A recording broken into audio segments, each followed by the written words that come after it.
Hi ಮಕ್ಕಳೇ, ಇವತ್ತಿನ science exam ಎಲ್ಲರೂ ಹೆಂಗೆ ಮಾಡಿದ್ದೀರಾ? ಹೋಪ್ ಈಸಿನೇ ಇತ್ತು, ಚೆನ್ನಾಗಿ ಮಾಡಿದ್ದೀರಾ ಅಂತ ಅಂದ್ಕೊತೀನಿ. ಸೊ ಅದ್ರದ್ದು ಕೀ ಆನ್ಸರ್ ನೋಡ್ತಾ ಹೋಗೋಣ. ಸೊ ಫಸ್ಟ್ ಪಾರ್ಟ್ ಎನಲ್ಲಿ ಫಿಸಿಕ್ಸ್ ಇರುತ್ತೆ ನಿಮಗೆ. First question, convex mirrors are used in rare view mirrors of vehicles. Rear view mirrors of vehicle, option B is the correct answer. The sun is visible to us about 2 minutes before the actual sunrise and about 2 minutes even after the actual sunset because of atmospheric refraction of light. So idu refraction of light is the correct answer antandre option A is the correct answer.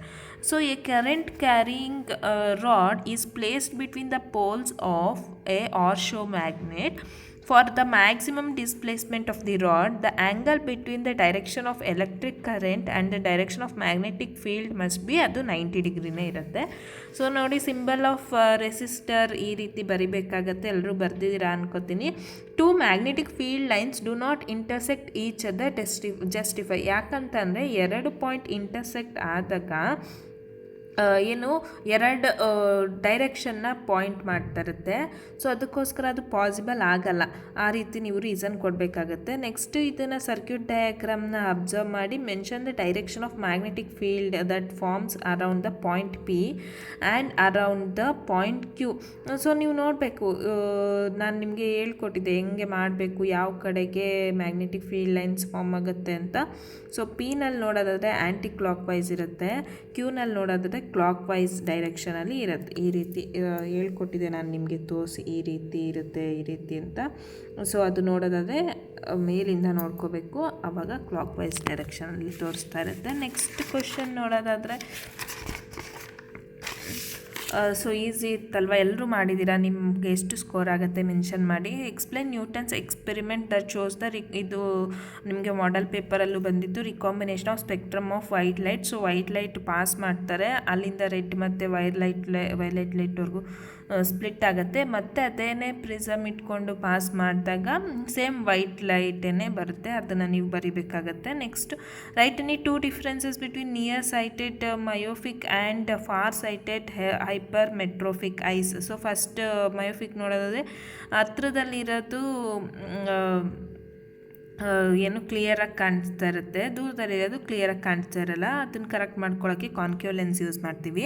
For sighted ಅಂದರೆ ಫಾರಲ್ಲಿ ದೂರದಲ್ಲಿರೋದು ಕ್ಲಿಯರಾಗಿ ಕಾಣಿಸ್ತಾ ಇರುತ್ತೆ, ಹತ್ರದಲ್ಲಿರೋದು ಕ್ಲಿಯರಾಗಿ ಕಾಣಿಸ್ತಾ ಇರಲ್ಲ. ಅದನ್ನು ಸರಿ ಮಾಡ್ಕೊಳ್ಳೋಕ್ಕೆ ಕಾನ್ಕೇವ್ ಲೆನ್ಸ್ನ ಯೂಸ್ ಮಾಡ್ಕೋತೀವಿ. ಅದನ್ನು ನೀವು ಮೆನ್ಷನ್ ಮಾಡಬೇಕು.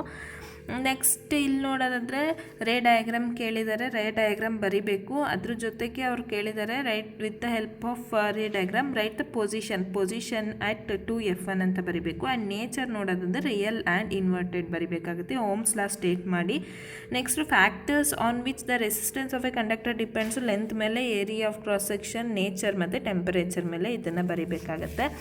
ನೆಕ್ಸ್ಟ್ ನೋಡೋದಾದರೆ what factors help for determining the relative strength of a magnetic field. ಯಾವ ಫ್ಯಾಕ್ಟರ್ಸ್ ಅಂತಂದರೆ the degree of closeness of magnetic field ಅಲ್ವಾ, ಎಷ್ಟು ಕ್ಲೋಸ್ ಆಗಿರುತ್ತೋ ಅಷ್ಟು ಸ್ಟ್ರೆಂತ್ ಇರುತ್ತೆ. ಅದನ್ನು ನೀವು ಮೆನ್ಷನ್ ಮಾಡಬೇಕು. ನೆಕ್ಸ್ಟ್, ಸೊಲನೈಡ್ ಅಂದರೆ ಏನು, how an electromagnet prepared by using it. ಒಂದು ಸಾಫ್ಟ್ ಐರನ್ನ ಇನ್ಸರ್ಟ್ ಮಾಡ್ತಾರೆ, ಸೊ ಅದರಿಂದ ನೀವು ಎಲೆಕ್ಟ್ರೋಮ್ಯಾಗ್ನೆಟ್ ಪ್ರಿಪೇರ್ ಮಾಡ್ಬೋದು. ಇನ್ ಡೊಮೆಸ್ಟಿಕ್ ಸರ್ಕ್ಯೂಟ್ಸ್, ಎಲೆಕ್ಟ್ರಿಕ್ ಸರ್ಕ್ಯೂಟ್ಸಲ್ಲಿ what is the function of earth ವೈರ್ದು ಫಂಕ್ಷನ್ ಏನು, ಅದು ಲೀಕೇಜ್ ಆಗದೆ ಇರೋದನ್ನು ಪ್ರಿವೆಂಟ್ ಮಾಡುತ್ತೆ. ಮತ್ತು ಏನು ಪ್ರಿವೆನ್ಷನ್ ಫ್ರಮ್ ಹೆವಿ ಅಪ್ಲಯನ್ಸಸ್ ಎಲ್ಲ ಅವಾಗೇನು ಲೀಕೇಜ್ ಆಗದೆ ಇರೋ ಥರ ನೋಡ್ಕೊಳ್ಳುತ್ತೆ. ನೆಕ್ಸ್ಟ್, ಇದಕ್ಕೆ ಪ್ರಿಕಾಷನ್ಸ್ ಏನು ತೊಗೋಬೇಕು ಅಂತಂದರೆ ಎಲ್ಲದೂ ಕನೆಕ್ಷನ್, ಮೆನಿ ಅಪ್ಲಯನ್ಸಸ್ನ ಸಿಂಗಲ್ ಸಾಕೆಟ್ಗೆ ಕನೆಕ್ಟ್ ಮಾಡೋದನ್ನು ತಪ್ಪಿಸ್ಬೇಕು. ಅದನ್ನು ನೀವು ಮೆನ್ಷನ್ ಮಾಡಬೇಕು. Next, ammeter, how is an ammeter and voltmeter connected. Ammeter ಯಾವಾಗಲೂ ಸೀರೀಸಲ್ಲಿ ಕನೆಕ್ಷನ್ ಆಗುತ್ತೆ, ವೋಲ್ಟ್ ಮೀಟರು ಪ್ಯಾರಲಲ್ಲಿ ಕನೆಕ್ಟ್ ಆಗಿರುತ್ತೆ. ಆ್ಯಮ್ಮೀಟರ್ದು ಏನು ಫಂಕ್ಷನ್ ಅಂತಂದರೆ ಹೈ ರೆಸಿಸ್ಟೆನ್ಸ್ ಇರುತ್ತೆ, ವೋಲ್ಟ್ ಮೀಟರು ಲೋ ರೆಸಿಸ್ಟೆನ್ಸು. ಆಮೇಲೆ ammeter used in measuring the current, voltmeter used in measuring the voltage. In domestic electric circuit the electrical appliances are generally connected in parallel. Give reason. ಯಾಕಂತಂದರೆ voltage same ಇರುತ್ತೆ, current distribution ಪ್ರಾಪರಾಗಿ ಆಗುತ್ತೆ. And ಏನಾದರೂ ಒಂದು damage ಆಗಿದ್ದರೆ ಮಿಕ್ಕಿದವೆಲ್ಲ ಕರೆಕ್ಟಾಗಿ work ಮಾಡ್ತಾ ಇರುತ್ತೆ. ಅದಕ್ಕೋಸ್ಕರ ಪ್ಯಾರಲಲ್ಲಿ ಕನೆಕ್ಟ್ ಮಾಡಿರ್ತಾರೆ. ನೋಡಿ, ಇದು ಪ್ರಾಬ್ಲಮ್ ಎಕ್ಸ್ಪೆಕ್ಟ್ ಮಾಡಿರಲಿಲ್ಲ. ಆದರೆ ಈ ಪ್ರಾಬ್ಲಮ್ ಕೊಟ್ಟಿದ್ದಾರೆ, ಯಾವ ರೀತಿ ಮಾಡಿರ್ತೀರ ನೋಡ್ಕೊಳ್ಳಿ ನೀವು. ಸೊ R2F ಆಗಿರುತ್ತೆ. ನೆಕ್ಸ್ಟ್ ನೋಡೋದಾದರೆ F is equal to R/2 36/2. So F is equal to 18 centimetre ಆಗುತ್ತೆ. Height 5 centimetre. ಯು ಯಾವಾಗಲೂ ಮೈನಸಲ್ಲಿ ತೊಗೋಬೇಕು, -27 centimetre. F is equal to plus, ಯಾವಾಗಲೂ ಪ್ಲಸ್ಸಲ್ಲಿರುತ್ತೆ, 18 ಸೆಂಟಿಮೀಟರ್. ಸೊ ಇದನ್ನು ಮಿರರ್ ಫಾರ್ಮುಲಾ ಹಾಕ್ಕೊಂಡು ಸಬ್ಸ್ಟಿಟ್ಯೂಟ್ ಮಾಡಿದಾಗ ನಿಮಗೆ V is equal to 10.8 centimetre ಸಿಗುತ್ತೆ. ನೆಕ್ಸ್ಟು ಎಮ್ನ ಫೈಂಡ್ ಔಟ್ ಮಾಡೋದಾದರೆ M is equal to 0.2 ಸಿಗುತ್ತೆ. ಸೊ ಇದಿಷ್ಟು ನೀವು ಮಾಡಬೇಕಾಗತ್ತೆ. ಅದರದ್ದು ಸೈಜ್ ನೋಡೋದಾದರೆ M is less than 1 diminished ಮತ್ತು M is equal to virtual and erect ಅಂತ ಬರಿಬೇಕಾಗತ್ತೆ. ನೆಕ್ಸ್ಟ್ ಪ್ರಾಬ್ಲಮ್ ಸೇಮ್ ಅದೇ ಥರನೇ. ಸೊ ಈ ರೀತಿ ಸಬ್ಸ್ಟಿಟ್ಯೂಟ್ ಮಾಡಿ ಫೈಂಡ್ ಔಟ್ ಮಾಡಬೇಕು. H is equal to 4 centimetre ಸಿಗುತ್ತೆ. M is equal to 1 same size ಆಗುತ್ತೆ. ನೆಕ್ಸ್ಟ್ ನೋಡೋದಾದರೆ V is equal to minus ಬರಬೇಕು, -20 ಸೆಂಟಿಮೀಟರ್. ಓಕೆ, ಸೊ ನೆಕ್ಸ್ಟು ಇದಿಷ್ಟು ಫಿಸಿಕ್ಸ್ ಆಯಿತು. ಇವಾಗ ಕೆಮಿಸ್ಟ್ರಿ ನೋಡೋದಾದರೆ ನಿಮಗೆ ಕೆಮಿಸ್ಟ್ರಿ ತುಂಬಾ ಈಸಿ, ಡೈರೆಕ್ಟ್ ಕ್ವಶನ್ಸ್ ಕೊಟ್ಟಿದ್ರು. ಕರೆಕ್ಟ್ ಸ್ಟೇಟ್ಮೆಂಟ್ ರಿಲೇಟೆಡ್ ಟು ಚೂರು ಬ್ಲರ್ ಆಗ್ತಾ ಇದೆ ಮಕ್ಕಳೇ. ಓಕೆ,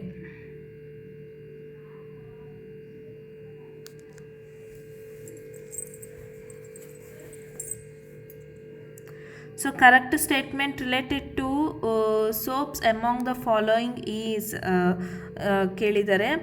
ಸೊ ಅದ್ರದ್ದು second option B is the correct answer. Forms insoluble precipitate in hard water.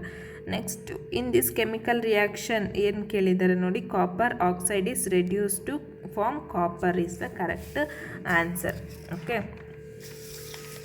Next question 16th ಅಂತ mention any 2 measures for preventing corrosion of iron. So ಏನು ಮಾಡಬೇಕು, galvanisation ಮಾಡಬೇಕು ಮತ್ತು ಪೇಂಟಿಂಗ್ ಮಾಡಬೇಕು. ಇದು ನಿನ್ನೆ ತಾನೇ ನಾನು ಹಾಕಿರೋ ವಿಡಿಯೋದಲ್ಲಿ ಇಂಪಾರ್ಟೆಂಟ್ ಅಂತ ಹೇಳಿದ್ದೆ. ಆಲ್ಮೋಸ್ಟ್ ಸೇಮ್ ಕ್ವಶನ್ಸ್ ರಿಪೀಟ್ ಆಗಿದೆ. ಅವಿಸ್ ಕಾನ್ಸಂಟ್ರೇಟೆಡ್ ಆ್ಯಸಿಡ್ ಡೈಲ್ಯೂಟ್ ಹೆಂಗೆ ಮಾಡ್ತೀರಾ ಅಂತಂದರೆ, ಯಾವಾಗಲೂ ಆ್ಯಡ್ ಆ್ಯಸಿಡ್ ಟು ವಾಟರ್ಗೆ ಡ್ರಾಪ್ ಬೈ ಡ್ರಾಪು ಕಾನ್ಸ್ಟೆಂಟಾಗಿ ಸ್ಟಿರ್ ಮಾಡ್ತಾ ಆ್ಯಡ್ ಮಾಡಬೇಕು ಡೈಲ್ಯೂಟ್ ಮಾಡಬೇಕಾದ್ರೆ. ನೆಕ್ಸ್ಟು ವಾಟ್ ಈಸ್ ರ್ಯಾನ್ಸಿಡಿಟಿ ಅಂತ ಕೇಳಿದರೆ, ರ್ಯಾನ್ಸಿಡಿಟಿ ಅಂತಂದರೆ ಬ್ಯಾಡ್ ಫೌಲ್ ಸ್ಮೆಲ್ ಬರುವಂಥದ್ದು. ಯಾವುದು ಆಯಿಲ್ಸ್ ಮತ್ತು ಫ್ಯಾಟ್ಸ್ ಆಕ್ಸಿಡೈಸ್ಡ್ ಆದಾಗ ಅದನ್ನು ಬರಿಬೇಕು. ಅದನ್ನು preventing method flushing of nitrogen gas ಮತ್ತು ಆ್ಯಡಿಂಗ್ ಆ್ಯಂಟಿ ಆಕ್ಸಿಡೆಂಟ್ಸ್ನ ಮೆನ್ಷನ್ ಮಾಡಬೇಕು. Zinc oxide is called an amphoteric oxide because ಅದು reacts with both acids and base to form salt ಅಂತ ಹೇಳಿದೆ, salt and water. Next sodium metal is stored in kerosene. ಯಾಕೆ ಅಂತಂದರೆ sodium is highly reactive metal ಅಲ್ವಾ. If it is kept open in ಏರಲ್ಲಿಟ್ಟರೆ it reacts with oxygen ಮತ್ತು ಬೆಂಕಿ ಎತ್ಕೊಳ್ಳೋ ಸಾಧ್ಯತೆ ಇರುತ್ತೆ. ಸೊ ಟು ಕ್ಯಾಚ್ ಫೈರ್, ಅದಕ್ಕೋಸ್ಕರ ಇದನ್ನು ಸೋಡಿಯಂ ಮೆಟಲ್ನ ಇವಾಗ ಕೆರೋಸಿನಲ್ಲಿ ಸ್ಟೋರ್ ಮಾಡಿರ್ತಾರೆ. Next give reason gold is use to make jewellery. ಯಾಕಂತಂದರೆ it is lustres and highly malleable metal ಆಯಿತಾ. Next ionic compound in the solid state do not conduct electricity. ಯಾಕಂತಂದರೆ ಸಾಲಿಡಲ್ಲಿ ಮೂಮೆಂಟ್ಸ್ ಆಫ್ ಅಯೋನ್ಸು ಏನು moment ಆಗಲ್ಲ, ಯಾಕಂದರೆ solid ಅಲ್ವಾ. Hence ionic compound do not conduct electricity ಅದನ್ನು mention ಮಾಡಿದ್ರೆ ಸಾಕು. ನಿಮಗೆ ಈ ರಿಯಾಕ್ಷನ್ ಕೊಟ್ಟಿದ್ದಾರೆ, complete the following oxidation reaction and name the functional group that is formed in the product.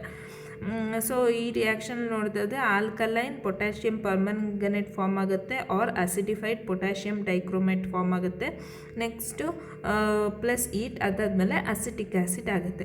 Diagram ನೀವು ಟೆಕ್ಸ್ಟ್ ಬುಕ್ಕಲ್ಲಿ ರೆಫರ್ ಮಾಡ್ಕೋಬೋದು. ರಿಪೀಟೆಡ್ ಡಯಾಗ್ರಾಮ್ ಕೇಳ್ತಾರೆ ಅಂತ ಗೊತ್ತಿತ್ತಲ್ವ ನಿಮಗೆ. ನೆಕ್ಸ್ಟ್ ಇಲ್ಲಿ ಕೊಟ್ಟಿರ್ತಕ್ಕಂಥ ಕೆಮಿಕಲ್ ರಿಯಾಕ್ಷನ್ಸ್ನ ನೀವು ಬರಿಬೇಕಾಗುತ್ತೆ. Quicklime is reacted with water ಆಯಿತಾ, ಏನು ಫಾರ್ಮ್ ಆಗುತ್ತೆ. Next zinc pieces are added to copper sulphate solution. Sodium chloride solution is added to silver nitrate solution. ಇದಿಷ್ಟದು ರಿಯಾಕ್ಷನ್ ನೀವು ಕೆಮಿಕಲ್ ರಿಯಾಕ್ಷನ್ ಬರ್ತಿರ್ತೀರ. ಸೊ ನೆಕ್ಸ್ಟ್ ನೋಡೋದು balancing the chemical equation. Very easy, ಎಲ್ಲರೂ balance ಮಾಡಿದ್ದೀರಾ ಅಂತ ಅನ್ಕೋತೀನಿ. So NaOH, CaOH twice H2 and Cl2 materials are given to you. By using which of these material you can prepare bleaching powder. So ನಾನು ಹೇಳ್ತಾನೆ ಇದ್ದೀನಿ, ಇದು ತುಂಬ important ಅಂತ. ಸೊ ಅದ್ರದ್ದು ಕೆಮಿಕಲ್ ನೇಮ್ ಬಂದು ಕ್ಯಾಲ್ಶಿಯಂ ಆಕ್ಸಿಕ್ಲೋರೈಡ್. ಅದು ಯೂಸ್ ಬಂದ್ಬಿಟ್ಟು ಆಕ್ಸಿಡೈಸಿಂಗ್ ಏಜೆಂಟಾಗಿ ಯೂಸ್ ಮಾಡ್ತಾರೆ. To prepare bleaching powder CaOH twice and Cl2 materials are used ಅಂತ ಬರುತ್ತೆ. ಆಯಿತು. Next how do you identify the solution as basic solution by using litmus paper ಅಂತಂದರೆ litmus ಪೇಪರ್ನ ನಾವು ಏನು ಕೊಟ್ಟಿರ್ತಕ್ಕಂಥ ಸೊಲ್ಯೂಷನಲ್ಲಿ ಡಿಪ್ ಮಾಡಿದಾಗ ಏನಾದರೂ ಬೇಸಿಕ್ ಆಗಿದೆ ದ ಬ್ಲೂ ಲಿಟ್ಮಸ್ ಪೇಪರು ಏನು ಚೇಂಜಸ್ ಆಗಲ್ಲ, ಅದರಿಂದ ನಾವು ಹೇಳ್ಬೋದು ಯಾವ ಸೊಲ್ಯೂಷನ್ ಅಂತ. So under what condition does the farmer treat the soil of his field with slaked lime ಅಂತಂದರೆ if the soil is acidic in nature, ಆವಾಗ ಫಾರ್ಮರು ಸ್ಲೇಕ್ಡ್ ಲೈಮ್ನ ಯೂಸ್ ಮಾಡಿಕೊಂಡು ನ್ಯೂಟ್ರಲೈಸ್ ಮಾಡ್ಕೋತಾರೆ.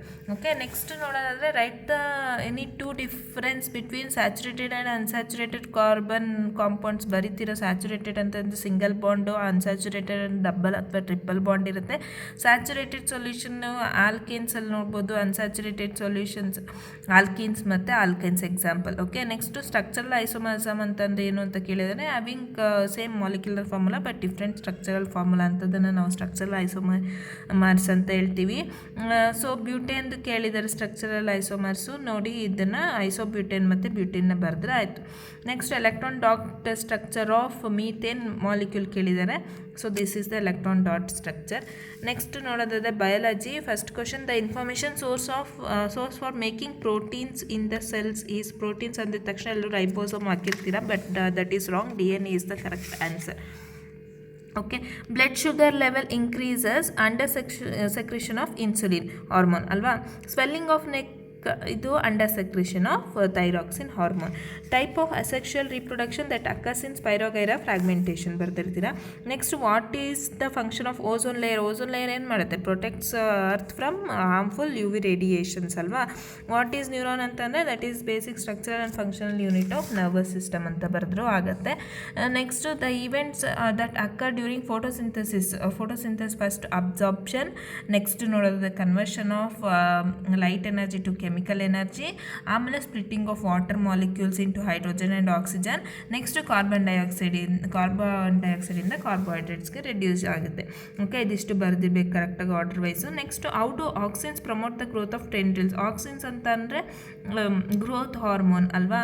ಸೊ ಅದೇನು ಮಾಡುತ್ತೆ, ಶೂಟ್ ಟಿಪ್ಪಲ್ಲಿ ಸಿಂಥಸಿಸ್ ಆಗ್ತಾ ಇರುತ್ತೆ, ಆದ್ದರಿಂದ ಅದಕ್ಕೆ ಒಂದು ಸಪೋರ್ಟ್, ಟೆಂಡ್ರಿಲ್ಸ್ಗೆ ಒಂದು ಸಪೋರ್ಟ್ ಸಿಗ್ತಾ ಹೋದಂಗೆ ಆಕ್ಸಿನ್ಸ್ ಕೂಡ ರಿಲೀಸ್ ಆಗೋದ್ರಿಂದ ಅದು ಬೇಗ ಬೆಳೀತಾ ಹೋಗುತ್ತೆ. Next how does our body respond to adrenaline when adrenaline is secreted into the blood. Adrenaline ಅಂತಂದರೆ ಅದು ಆಕ್ಸಿಜನ್ನ ಮೋರ್ ಸಪ್ಲೈ ಮಾಡ್ತಾ ಹೋಗುತ್ತೆ ಮಸಲ್ಸ್ಗೆ, ಬ್ರೀತಿಂಗ್ ರೇಟ್ ಇನ್ಕ್ರೀಸ್ ಆಗ್ತಾ ಹೋಗುತ್ತೆ. ಸೊ ಇದನ್ನೆಲ್ಲ ನೀವು ಬರಿಬೇಕಾಗುತ್ತೆ ಈ reasons. Next food chain construct ಮಾಡೋಕ್ಕೆ ಕೊಟ್ಟಿದ್ದಾರೆ ಮಧ್ಯ ಜಂಬಲ್ ಆಗಿ snake, frog, grass and grasshopper. ಅದನ್ನು ಕನ್ಸ್ಟ್ರಕ್ಟ್ ಮಾಡಿದಾಗ ಫಸ್ಟು ಗ್ರಾಸ್ ಬರಿತೀರಾ, ಆಮೇಲೆ ಗ್ರಾಸ್ ಹೋಪರ್, ಆಮೇಲೆ ಫ್ರಾಗ್ ಬರಿತೀರಾ, ಆಮೇಲೆ ಸ್ನೇಕ್ ಬರಿತೀರಾ. ಇದರಲ್ಲಿ ಯಾವುದು ಹಾರ್ಮ್ಫುಲ್ ಕೆಮಿಕಲ್ ಅಂತಂದರೆ ಬಯೋಮ್ಯಾಗ್ನಿಫಿಕೇಷನ್ ನೀವು ನೆನ್ಪು ಮಾಡ್ಕೋಬೇಕು. ಸೊ ಯಾವುದ್ರಲ್ಲಿ ಜಾಸ್ತಿ ಇರುತ್ತೆ ಅಂತಂದರೆ ಸ್ನೇಕಲ್ಲಿ ಜಾಸ್ತಿ ಇರುತ್ತೆ. ನೆಕ್ಸ್ಟ್ ಡಯಾಗ್ರಾಮ್ ಕೇಳಿದ್ದಾರೆ, germination of pollen grains on stigma. So ನಾನು ಅಲ್ಲಿ ಸುಮ್ಮನೆ ರಫ್ ಬರೆಯೋಕ್ಕೆ ಹೋದೆ. ಸೊ ನೆಕ್ಸ್ಟ್ ನೋಡೋದಾದರೆ ನೀವು ಚೆನ್ನಾಗಿ ಡ್ರಾ ಮಾಡಿರ್ತೀರಾ ಅಂತ ಅನ್ಕೋತೀನಿ. ರೋಲ್ ಆಫ್ ಫಾಲೋಯಿಂಗ್ ಎನ್ಸೈಮ್ಸ್ ಕೇಳಿದ್ದಾರೆ. ಟ್ರಿಪ್ಸಿನ್ ಏನಕ್ಕೆ ಮಾಡುತ್ತೆ, ಪ್ರೋಟೀನ್ನ ಅಮೈನೋ ಆಸಿಡ್ ಆಗಿ ಬ್ರೇಕ್ ಡೌನ್ ಮಾಡೋಕ್ಕೆ. ಅಮೈಲೇಸ್ ನೋಡಿದ್ರೆ ಕಾರ್ಬೋಹೈಡ್ರೇಟ್ಸ್ ಟು ಗ್ಲೂಕೋಸ್, ಲೈಪೇಸ್ ನೋಡಿದ್ರೆ ಫ್ಯಾಟ್ಸ್ ಇಂಟು ಫ್ಯಾಟಿ ಆಸಿಡ್ಸ್ ಅಥವಾ lipase lipids to glycerols. Okay, next justify the following statements ಕೊಟ್ಟಿದ್ದಾರೆ. Sexual type of reproduction leads to more variations. ಯಾಕಂತಂದರೆ 2 parent involve ಆಗಿರುತ್ತೆ, ಎಲ್ಲರದ್ದು genetic material different ಇರುತ್ತೆ. So ಅದರಿಂದ variations possible ಆಗುತ್ತೆ. In women's uterus the role of placenta, ನಾನು ಹೇಳ್ತಾನೆ ಇದ್ದೀನಿ ಪ್ಲೆಸೆಂಟಾ ಏನಕ್ಕೆ ಹೆಲ್ಪ್ ಮಾಡುತ್ತೆ ಅಂತಂದರೆ ಗ್ಯಾಸಸ್ ಎಕ್ಸ್ಚೇಂಜ್ಗೆ, ನ್ಯೂಟ್ರಿಷನಲ್ ಮೆಟೀರಿಯಲ್ಸ್ಗೆ, ಆಮೇಲೆ ಡೆವಲಪ್ಮೆಂಟ್ ಆಫ್ ಬೇಬಿಗೆ, ಫೀಟಸ್ಗೆ ಇದೆಲ್ಲ ಅವಶ್ಯಕತೆ ಇರುತ್ತೆ. ಇದನ್ನು ಸಪ್ಲೈ ಮಾಡೋದು ಥ್ರೂ ಪ್ಲೆಸೆಂಟಾಯಿಂದಾನೆ, ಆಯಿತಾ. ಪ್ಲೆಸೆಂಟಾ ಡಿಸ್ಲೈಕ್ ಸ್ಟ್ರಕ್ಚರ್ ಆಗಿರುತ್ತೆ, ಅದರಲ್ಲಿ ವಿರ್ಲೈ ಲೈಕ್ ಪ್ರೊಜೆಕ್ಷನ್ಸ್ ಇರುತ್ತೆ, ಅಬ್ಸಾರ್ಪ್ಷನ್ಗೆ ಹೆಲ್ಪ್ ಮಾಡ್ತಾ ಹೋಗುತ್ತೆ. Next how does menstruation occurs in women. ಏನಾದರೂ ಎಗ್ಗು ಫರ್ಟಿಲೈಸೇಷನ್ ಆಗಿಲ್ಲ ಅಂತಂದರೆ 24 hours ಆಫ್ಟರ್, ಸೊ ಅದು ಫೆಲೋಪಿಯನ್ ಟ್ಯೂಬಿಂದ ಯೂಟ್ರಸ್ಗೆ ಡ್ರಾಪ್ ಆಗುತ್ತೆ. ಆಮೇಲೆ ಯೂಟ್ರೈನ್